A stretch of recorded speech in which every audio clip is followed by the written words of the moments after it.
আমরা শেখ মুজিব শেখ হাসিনার শাসন আর বাংলাদেশে চাই না। সুষ্ঠু নির্বাচন প্রক্রিয়ার মধ্য দিয়ে তারা পজিটিভ একটি কম্পিটিশনের ভিতর দিয়ে বাংলাদেশে শাসন প্রতিষ্ঠা করবেন।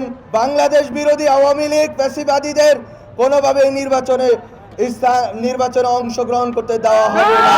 ওই সময়ে বাকশাল প্রতিষ্ঠার পূর্বপর অনেক বিরোধী নেতৃবৃন্দকে, কয়েক হাজার বিরোধী নেতৃবৃন্দকে শেখ মুজিবুর রহমান খুন করেছিলেন, গুম করেছিলেন। তার ওই সময়কার আওয়ামী লীগের নেতৃবৃন্দ একই স্টাইলে গুম খুন দর্শন করেছিলেন। আমরা শেখ মুজিব শেখ হাসিনার শাসন আর বাংলাদেশে চাই না। আমরা বাংলাদেশে আওয়ামী লীগের সেই ফ্যাসিবাদী ব্যবস্থা আর চাই না। আমরা চাই বাংলাদেশপন্থীদের হাতে থাকবে। বাংলাদেশে দিল্লিপন্থীদের কোনো স্থান আর হবে না।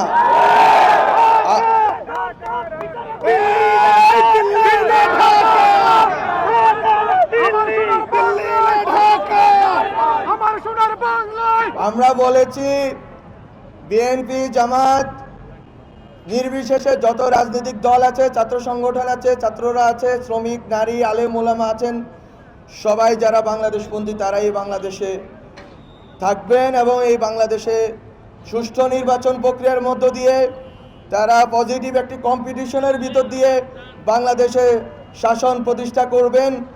বাংলাদেশের জনগণের বৈষম্য বিরোধী এবং ইনসাফমূলক একটি শাসন ব্যবস্থা কায়েম করবেন। সেটা যারা বাংলাদেশপন্থী তাদের মধ্যকার নির্বাচন হবে। বাংলাদেশ বিরোধী আওয়ামী লীগ ফ্যাসিবাদীদের কোনোভাবেই নির্বাচনে অংশগ্রহণ করতে দেওয়া হবে না। কেউ না বুঝলেও আমরা আপনার প্রয়োজন বুঝি, আর তাই তো অত্যাধুনিক ফিচার সম্বলিত বিভিন্ন সাইজ আর কালারের 250-টিরও বেশি ডিজাইন অপশন নিয়ে ওয়ালটন স্মার্ট ফ্রিজ বোঝে আপনার প্রয়োজন। সরকারের যে অগ্রাধিকার আছে,